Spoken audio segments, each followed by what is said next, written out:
Welcome to the Doggy Dan podcast show, helping you unleash the greatness within your dog.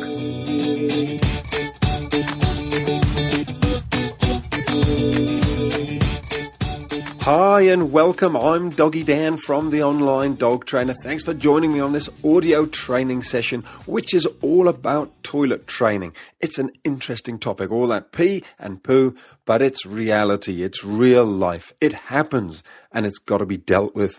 And that's why I'm here to help you sort it out, because I have seen some messes in my time. I have seen some horrible situation. Those pee-soaked carpets. I've been to people's houses where they're waking up regularly to big sloppy poos on the carpet every single morning, and it is not pretty. I feel so sorry for these people. And, I'm not going to go there anymore, but what I will say is this. Having worked with thousands of dogs and puppies over the years, I've pretty much seen it all, and I know that it doesn't matter whether you've got a 10-year-old German Shepherd dog who started toileting inside all of a sudden, or you've got an 8-week-old Chihuahua puppy and you're trying to toilet train them for the first time. This method works, and that's why I'm here, to help you guys sort it all out. And all you got to do is stick with this method, stick with the process, and we'll get there. If you want a puppy or your dog toileting in the right place every single time, then stay tuned till the very end. Okay, go grab your favorite drink, get settled, maybe grab a paper and pen as well, and let's get into it. Here's the deal of what's coming up. I got 15 minutes, and in that time, I'm going to go through the 3 most important stages to setting up a successful toilet training program. Things that you should be focused on to get your dog or puppy toilet training in the right place. Now, the other way of looking at it is this. If you're not doing all these things, you're making one of the 3 biggest mistakes.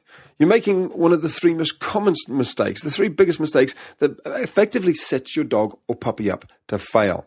And for many of you, this simple process I'm going to go through is going to totally turn things around for you. However, I also know that some of you are going to want more help, both in the area of toilet training and in many other areas. And so at the end of this audio, I'll show you where you can get a ton more great information about toilet training your dog or your puppy, including how to solve all the more complicated issues. And for those of you who stayed at the end, I'm also going to show you where you can get a complete dog and puppy training system that'll save you literally hundreds of dollars, which you can get started with tonight. Okay, let's get right into it now.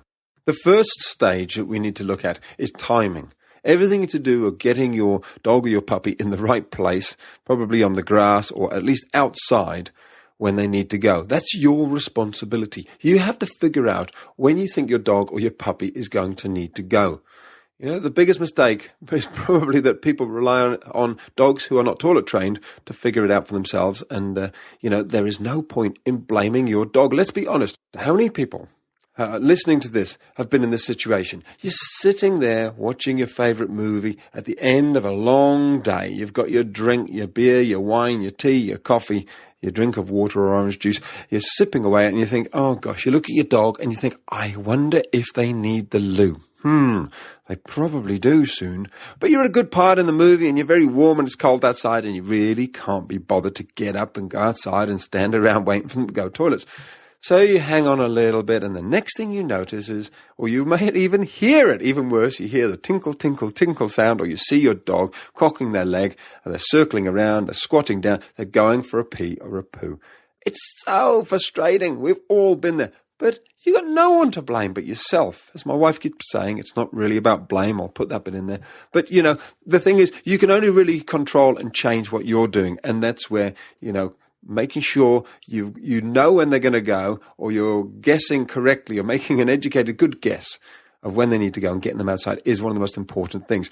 So frequency of toileting, it really can vary. I mean, some puppies I've seen, they will go 4 times in an hour. They're literally going every 15 minutes. They come out of their little sleepy zone, they stand up and immediately go tinkle. 15 minutes later, they're tinkling again. So for some of you, you really do have to really be onto it. For others, much older dogs, they might not go, maybe every 3 hours. And sometimes there's not a lot of signals. There's not a lot of communication between your puppy to you that they need to go. They're not going to tap on the window and tell you. They maybe do a little bit of sniffing on the ground. They may do a bit of circling. There might not be much more than that. So what I suggest you do is this. Start almost jotting down, either mentally or on a piece of paper, how often they go. Because you'll be amazed if you write down, dog went for a wee, 3:05, dog's just peed on the floor at 3:30. You'll go, well, that was only 25 minutes. And suddenly you'll be onto it. You'll be going, you know what?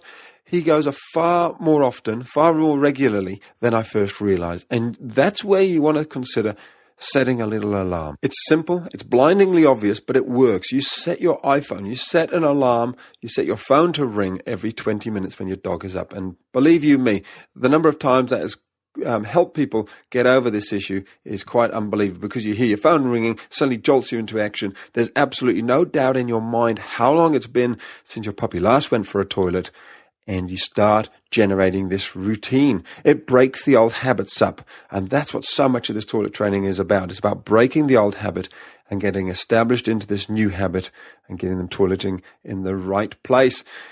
And one more tip before we move on to the second point, you've got to keep at it. Once your dog is toileting in the right place, keep at it, don't stop. You've really got to keep this up for a long time before you can really start relaxing and expecting your dog, or especially a puppy, to start taking themselves out. Okay, area number 2 is all about controlling their environment. This effectively means that you decide where they are at all times, what sort of area of the house they're in. Let's go back and follow on from where we left off the first stage. You've taken your puppy out. Now, they're either going to have toileted or not toileted. Now, if they've toileted outside, if they've done their wee or the poo, then absolutely great. You give them a little treat and you can bring them back inside. And this is going to buy you maybe 15 minutes, something like that, an hour, so you can relax for a period of time. However, if they don't go to the toilet, you've got 2 options. Either you leave them outside for a while in the hope that they're going to go, or if you don't leave them outside, you can bring them inside. However, this is where it can often go wrong, and you really need to very carefully manage them. So a few tips. Firstly, if you bring them back inside, don't give them too much space.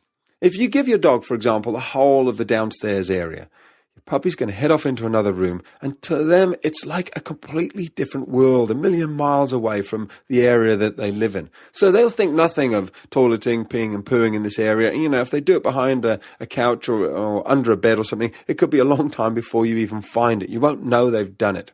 Not only, though, is it in the wrong spot, but if you don't know where they've done it, they could do it regularly. And you think of course, that they're not actually going to the toilet very often, when in fact they absolutely are. So keep them contained in a smaller area. Secondly, this is where you can consider the use of a crate or a similar device to keep your dog fairly still. The crate is basically not meant to be much bigger than the dog. They should be able to turn around, but they shouldn't be able to run around. And what it does is it actually stops them from moving and agitating their bowels, which makes them actually go to the toilet. You see, if they're sleeping, if they're lying down, they're far less likely to need to go to the toilet. So you can leave them there for a period of time, and then you take them out and repeat and see if you can get them to go. If you don't have a crate, it's not a problem, but consider using maybe a penned area, or even a baby gate, just to keep them in a smaller area. And also, you really want to be considering keeping them off the carpeted area. It's one thing to clean up pee and poo off a liner or a wooden floor, a completely different thing to be cleaning it off a thick carpet. So that's the second area that you really want to be looking at, controlling that environment, the areas which they're allowed in, not allowed in, when they've come back in having not gone to the toilet. Now, before we finish this section, a lot of people struggle with the whole decision of whether they should purchase a crate or not. So a couple of pros and cons. Firstly, the cons or the downside is that they do cost a little bit of money, and they can take up a fair bit of room, especially if you've got a really big dog, and eventually you may find your dog doesn't need them. So you've got this big crate sitting there. Of course, you can sell it on. And the other thing is some dogs they don't really like them. They don't like being confined in them. They bark a bit and they become a bit stressed. So some people purchase them and find they're not that much use. However, the positive, the upsides, a lot of dogs absolutely love their crate. They see it very much as their den. They settle in it. They enjoy it. And of course, it can be a real lifesaver. So for some people who just need a break from their dog, they've got a rather hyper dog, when they're in their crate, they settle down, very happy there at night. And of course, as we've just discussed, the can really help you with things like toilet training, and sometimes when you just need that time out, that space, or you've got a visitor coming around and you just want to put your dog away, they're there, they're happy, they're relaxed. So pros and cons, there you go. It works both ways. My suggestion, probably give it a go without a crate. If you're really struggling and you think, gosh, I wish we just had a place we could put our dog, then think about getting a crate or buying a pen, that sort of thing. They can work wonders. Okay, moving on swiftly to the third area, and this is a biggie, rewarding your dog. Effectively rewarding your dog when they go in the right place is probably the most important key to successful toilet training. And when I say effectively, I mean rewarding them in a way which is truly motivating them to go back there again and get that reward again. And yet, toilet training and using rewards for toilet training is so obvious. It's so easy. We've probably all heard of it, and we've probably all done it for a little while. And yet many of us have stopped doing it. Think about it. Everything else that we're talking about here is how to stop dogs or puppies from going in the wrong place.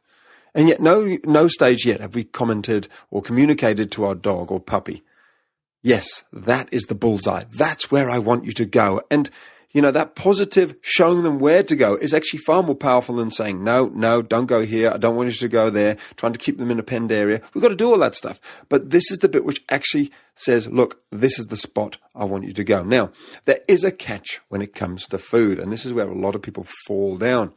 When I say reward your dog with food, and I'm saying food there because, rewards could have been, people can interpret rewards as just saying, yes, good boy, pats and cuddles. I don't mean that. I mean amazing food. And I don't even mean dry, boring biscuits that they probably have for their breakfast and dinner. I'm talking really motivating stuff here. Chicken, cheese, and bacon. You see, most dogs and puppies will do something. They may do some small things for boring, dry biscuits, but they will go well overboard. They'll do amazing things for chicken, cheese, and bacon. They will really figure out what it is that you want them to do to get that chicken, cheese, and bacon. It's like money to a dog. What somebody will do for $1 is nothing compared to what they'll do for $100,000.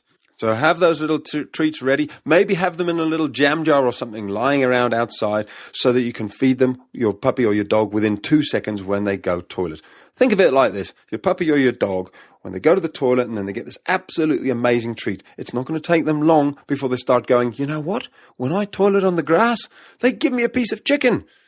And then your dog's going to start putting one and one together and getting two and saying, you know what? I'm going to pee on the grass every single time. Okay, so that's the 3 key areas that you want to be getting in place now. First of all, timing. Ensure that you're taking your dog out to the area you want them to go before they go to the toilet. Secondly, controlling their environment. Consider reducing the area that they're allowed in and make sure that they're not on the carpeted area because that becomes a nightmare. Thirdly, rewards. Using amazing rewards to help your dog understand exactly where you want them to go is very powerful. Now, at the start of this audio, I'd tell you if you stayed on till the end, where you could get hold of a ton more amazing information about toilet training and loads of other behavioral issues, puppy training, all that sort of stuff. Amazing stuff, which could save you hundreds and hundreds of dollars. So you're going to absolutely love this. If you click on the link under this audio, you'll be taken through to my online dog training site. So if you're wanting more help on toilet training, it's all in this site. For example, there's a 40-odd minute audio like this one on toilet training that goes into much greater detail and covers off all the topics that you may be thinking about, such as what about toileting at night? What about dogs who are much older and they've been trained and now they're starting to toilet inside the house? It goes into all that sort of stuff. Dog psychology and toilet training, what's going on? Dogs that are deliberately marking, maybe peeing on the bed, peeing in shoes, that sort of stuff.